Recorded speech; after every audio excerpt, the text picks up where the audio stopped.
Alright, so this isn't going to be one of my regular repair videos. It's just something I thought I'd bring you guys along with. This is actually an '04 Toyota Camry with a 2.4 four-cylinder in it. And what you're looking at here is a used replacement engine I just put in. And got the engine from Importapart here in Hazelwood, Missouri, St. Louis area. And they were the most reasonable by a lot. Well, not a lot, but they were the most reasonable out of everyone around here when I was looking for a used engine. And I bought a few other little tiny parts for them here and there, but they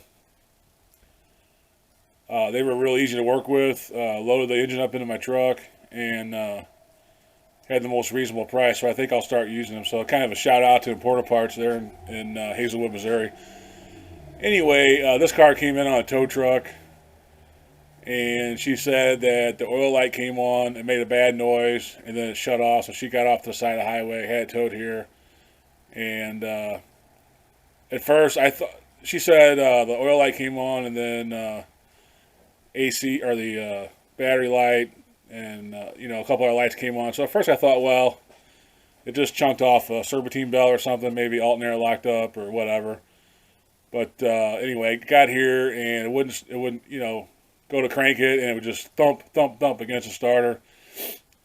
And the belt was still on it, so I was like, oh, that's not good. So I ended up putting a big breaker bar on the crankshaft pulley, and no go. That thing was lock solid. And that's all. I checked the oil, and there was not registering any oil in it, and she said it had an oil leak. So I thought, well, it ran low on oil and locked up. So anyway, and I didn't check it out any further than that. I told her it needed a new engine, which it did. And anyway, when I was taking the engine apart or taking the engine out, I noticed a pretty big hole in the engine. So I'm going to show you that real quick, and then we'll pick up from the story from there. All right, so here's her original engine, and you can see right there. And I can't get you in there, but they're actually one of the rods.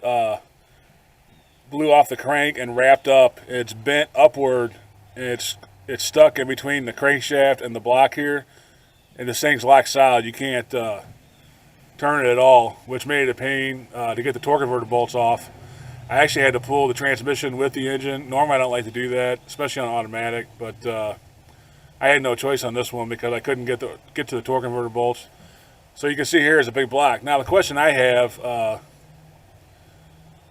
it didn't have any oil, but all the oil probably got pushed out of here. So, and there's also a hole. I don't know where the oil pan somewhere. It's got a hole in it too on the bottom. So, I don't know. I don't know if the engine. I think, you can make your own assumptions on that. It's got 250-something thousand miles on it. I don't know if it had oil in it. It just decided to throw a rod.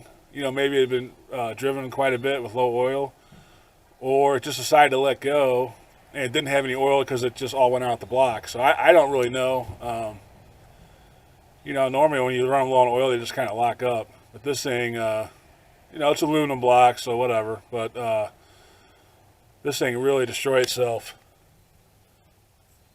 So anyway, I just wanted to show you that. And I'm going to go back in the garage real quick. All right, so just to pick back up. I haven't tried to start this engine yet. I did prime it, turn the key on and off 2 or 3 times to prime the fuel.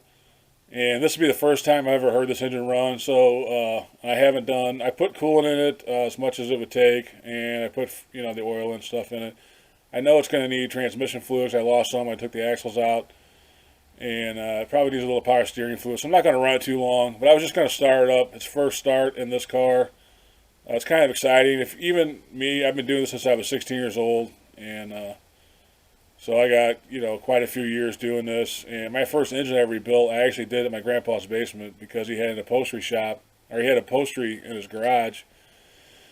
And he didn't want to get the garage dirty, so he actually let me rebuild the engine. Me and him rebuilt the engine in the basement of his house. I think I was 16, maybe getting ready to turn 17. It was an old Iron Duke 4-cylinder GM engine. And that was my first engine I rebuilt. And I'll never forget the satisfaction of putting that back in the car and firing up for the first time and driving it.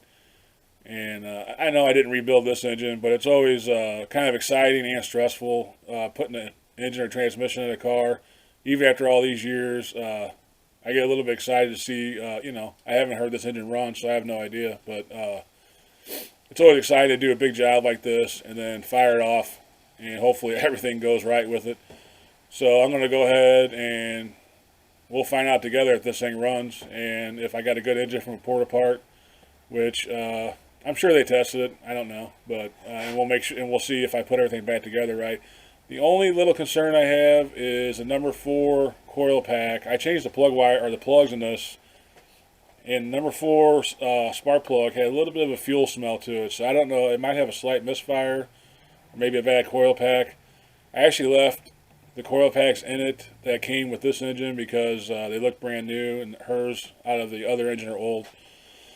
So I don't know. It may misfire a little. If it does, we'll change that coil pack. I know which cylinder it is. It's the number 4 cylinder. So anyway, I'm just going to go and try to start it and see if this thing runs.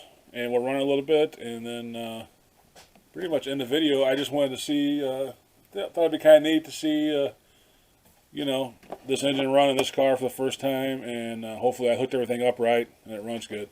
So let's go and see what happens.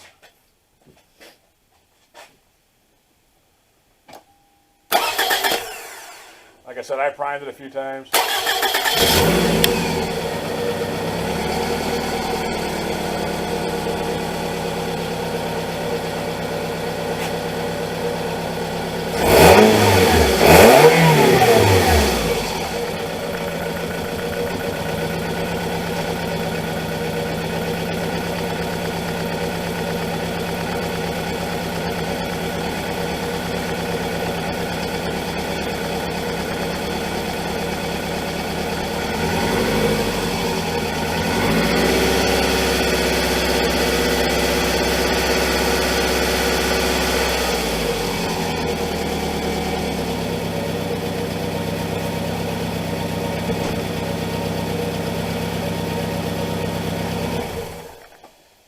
So I guess it rose good. Maybe it was shaking a little bit right there, so I might have to change that coil pack.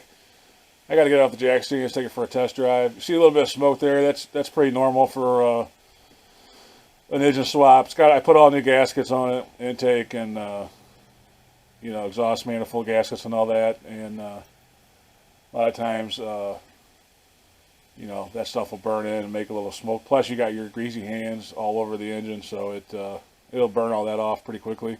It does have an exhaust leak. That's not anything that I did. It's got a flex pipe under there. It's about ready to fall apart. That's been like that for a while, it looks like. This is actually the first time I ever worked on this car, so I don't know the history of this car or really who's maintained it or anything like that. I just know that this is the first time I ever worked for her on anything, and she called me and I told her to bring it in. So anyway, that's it. Looks like it runs good. I'll have to check all the fluids again and get it off the jack stands and take it for a ride. But I don't know, I just wanted to kind of show firing off this engine for the first time. It's kind of exciting. Even like I said, even after all these years of me working on cars, it's still pretty exciting. And like I said, even though I didn't rebuild this, anytime you do any kind of major job like head gasket, timing chains, engine swap, transmission swap, it's always, to me, it's always still exciting to fire it up for the first time and hear it go. So that's it. I got a busy week next week. Probably too much work that I can handle. So hopefully I'll get some more videos in next week, and hopefully you, well, I guess you didn't really learn anything today, but hopefully the channel is helping you in some way. If you can, I'd appreciate if you would subscribe to the channel. Look us up on Facebook if you haven't seen it on Facebook, or YouTube, vice versa. And I'd appreciate it if you like and subscribe. And we'll see you on the next one. I'm going to wait for my son to get home and get this hood back on, check the fluids, and get this hoopty back on the road. And I guess that's peace out. God bless. Have a nice day.